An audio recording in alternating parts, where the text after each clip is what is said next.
আপনি কি পেঁপে চাষ করছেন কিন্তু পেঁপে গাছগুলো ছোট থাকতেই আপনার মাথা ভেঙে গিয়েছে? সেক্ষেত্রে আপনি কি পেঁপে গাছগুলো রেখে দেন, না হলো পেঁপে গাছগুলো দূরে কোথাও ফেলে দিচ্ছেন? এই ভুলটা করবেন না। আজকের ভিডিওতে আমি দেখাবো ছোট পেঁপে গাছের মাথা ভেঙে গেলেও পেঁপে গাছগুলো থেকে কিভাবে ভালো ফলন পাওয়া সম্ভব। ভিডিওটি শেষ পর্যন্ত দেখুন, হয়তো অনেক অজানা তথ্য আপনার জ্ঞান ভাণ্ডারকে আরও সমৃদ্ধি লাভ করতে পারে। আসসালামু আলাইকুম। JNA অ্যাগ্রোর পক্ষ থেকে আপনাদের সকলকে জানাচ্ছি আন্তরিক অভিনন্দন ও শুভেচ্ছা। আপনারা ভিডিওতে যে গাছটি দেখছেন, এই গাছটি আমার বাগানের একটি পেঁপে গাছ। এই গাছটি ছোট থাকতেই আপনার গাছের মাথাটা ভেঙে গিয়েছিল।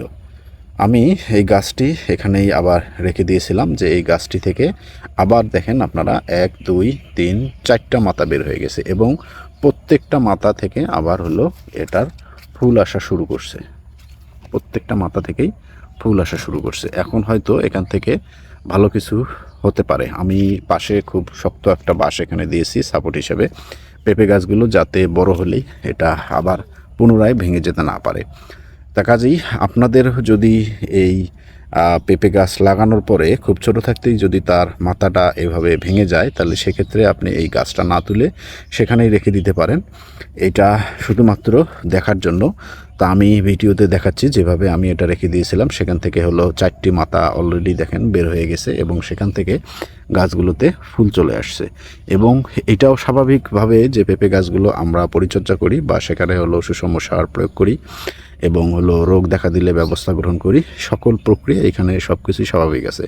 তা আশা করি এই গাছটা থেকে আমার খুব ভালো পেঁপে আমি হয়তো পেতে পারবো।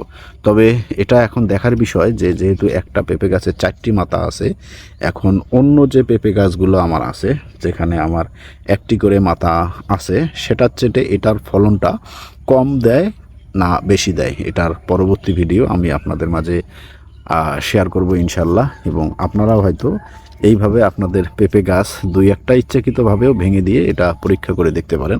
যদি এটার ফলন খুব ভালো পাওয়া সম্ভব হয়, তাহলে সেক্ষেত্রে আমরা বাণিজ্যিকভাবে এটার প্রসার আরও করতে পারি, বা এইভাবে আমরা যদি চাষ করি তখন হয়তো দেখা যাবে যে সেক্ষেত্রে আমরা ভালো ফলনও পেতে পারি। তাই এটার পরবর্তী ভিডিও আমি ইনশাল্লাহ আপনাদের মাঝে যথাসময়ে শেয়ার করার চেষ্টা করব। আর আপনারা আজকের যারা ভিডিওটি দেখছেন, যদি ভিডিওটি ভালো লেগে থাকে তাহলে লাইক, কমেন্ট এবং শেয়ার করবেন। আর যারা আমার এই চ্যানেলটিতে নতুন তারা সাবস্ক্রাইব করে পাশের বেল বাটনটি অন করে দেবেন। তা ঠিক আছে, আজকে এই পর্যন্তই। আসসালামু আলাইকুম।